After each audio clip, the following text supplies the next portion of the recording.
Look, I get it. These days I look in the mirror and I have to admit, I'm not the strapping young Muslim socialist that I used to be.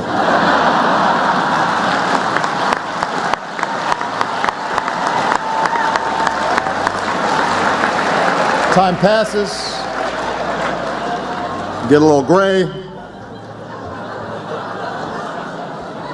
and yet, even after all this time, I still make rookie mistakes. Like, I'm out in California, we're at a fundraiser, we're having a nice time. I happen to mention that Kamala Harris is the best-looking attorney general in the country. As you might imagine, I got trouble when I got back home. Who knew Eric Holder was so sensitive?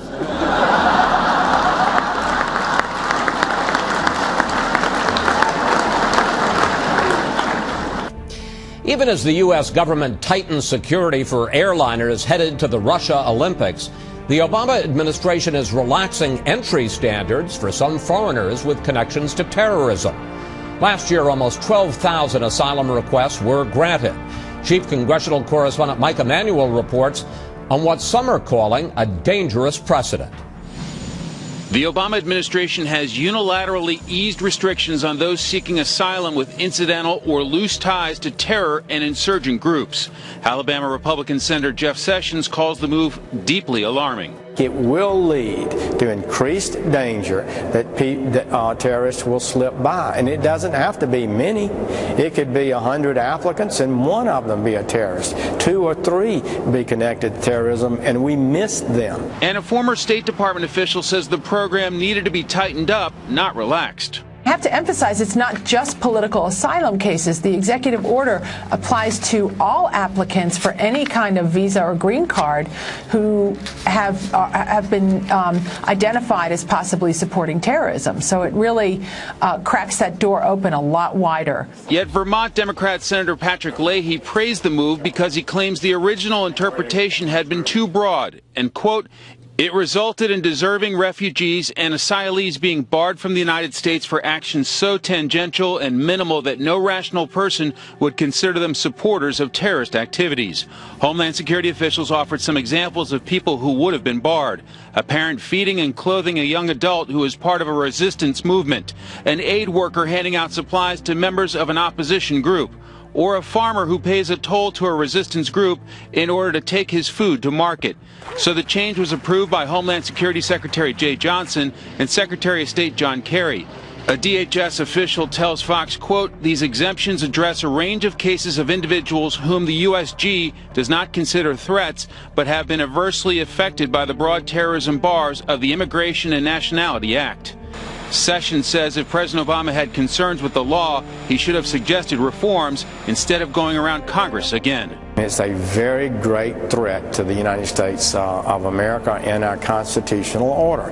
Under the law, the president is required to execute, carry out, and enforce laws passed by Congress. He doesn't get to make laws. An internal 2009 Homeland Security audit provided by the House Judiciary Committee shows there's been proven or possible fraud in at least 70% of asylum cases. So there's a balance between being generous to those persecuted around the world and making sure America's compassion isn't being abused. Chris? We'll stay on top of it. Mike, thank you. Is the United States opening its doors to potential terrorists? A move by the Obama administration just made it easier for people with limited terror ties to be granted political asylum. Is this the right move or a threat to our national security?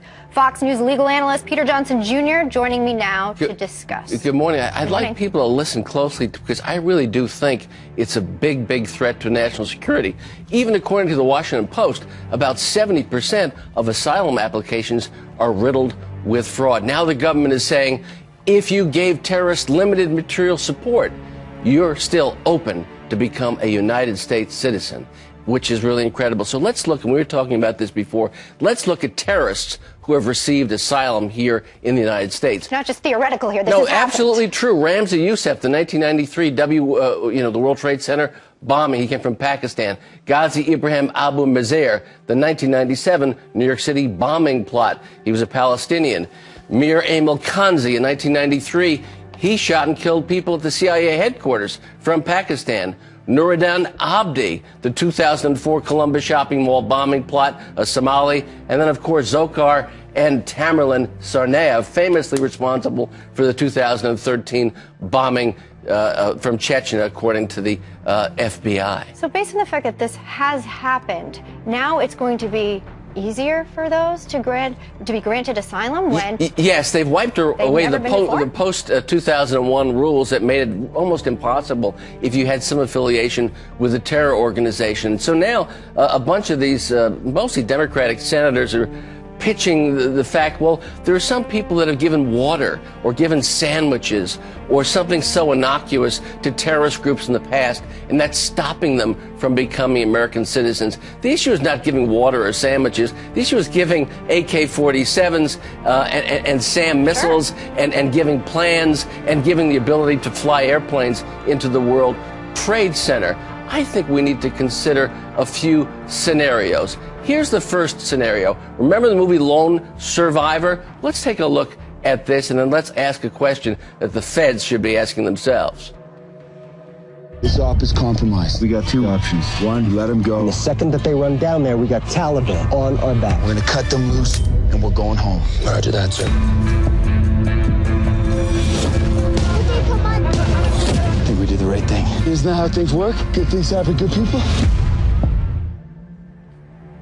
Now, in that movie, it depicts the young boy that went and ratted out the American SEAL team. Exactly. All of them died, but for one, famously, in that movie. Right. Now, under the new State Department and DHS regulations, if you have a social, family, or cultural obligation that causes you to provide limited material support to terrorist organizations like the Taliban depicted there, then you are eligible to become an immigrant. You are eligible to come to America. Define limited. You are eligible to become an American citizen. So, was that boy's activities the basis of a social, cultural, or family obligation?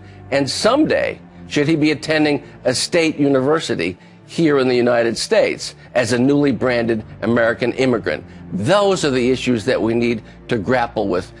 You know, we say, well, we sound the alarm bells. Well, unfortunately, this is an alarm bell that may needed to be sounded here in the United States. Sure. Who are these people? And when so many people are willing and worthy successors to the American dream, why do we have to look at people who gave limited material support to terrorists, however the government defines that, Elizabeth? Certainly startling to think that it could be more easy for some to get in with horrible malintent. Peter Johnson Jr., always fantastic. Good to see you. Obama making good on his threat to use his pen and his phone, and Republican lawmakers insisting this executive order will put the U.S. at risk. The Obama administration now easing the rules for asylum seekers to come to the United States. Now, this includes people who have given limited support to terrorists. Republican Senator Jeff Sessions warning this will make us less safe. Senator Sessions joins us. Nice to see you, sir. Thank you. Thank you, Greta. So you don't like this idea at all? No, it's just another example, I think, of the executive branch not executing the laws, not faithfully carrying out the laws, but actually issuing orders that undermine the enforcement of the law. And Congress was right to say if you are connected to giving material support to a terrorist, you shouldn't be admitted to the United States. We can't admit everybody, and people don't have a constitutional right to demand entry to the United States. Well, I mean, how do you define, what's giving support? Because the example that was given here of someone who would be excluded is a restaurant owner who served food to an opposition group. Is that a problem? Well, if they met every week in his restaurant and plotted their attacks, maybe of all the people we admit, he wouldn't be one to admit. But I think you do have, Greta, under the law as written, the right of an individual to ask for special circumstances and to be admitted. There is a waiver process in the law. What the president did is basically put that aside and neuter or eliminate our requirements that are in the law. So he sort of shifted the presumption, meaning that you can get in. I mean, in the sense that he makes it easier, but under the old way, under the way that you like it, is that where if you have a limited contact, you have to prove that it's insignificant or inconsequential. I think that's maybe a fair way to say it. And because the United States government can't send out 10,000 investigators to Syria and Egypt and South America to investigate these claims, we just don't have the Well, resources. here's another example. A farmer who paid a toll to a terrorist group in order to cross a bridge or sell his food. Would you have any problem with that one? Is that aiding terrorists? Well, I wouldn't think so, and I don't think that would be something that would meet the standards of the statute even, unless, of course, they were in the same automobile and he paid the toll for the terrorist who was sitting by him in the car. Maybe that would raise eyebrows for sure. So in general, though, I mean, you want it a little stiffer or a more difficult requirement to get into the United States or maintain the status quo. The president wants to make it easier for people with limited contact. Well, first, the president is required under his oath to faithfully execute the laws of the United States. He does not get to rewrite them. The law says if you're connected and giving material support, you can't fundamentally alter that. You can use the waiver provision in a case-by-case basis. Senator, always nice to see you, sir. Thank you.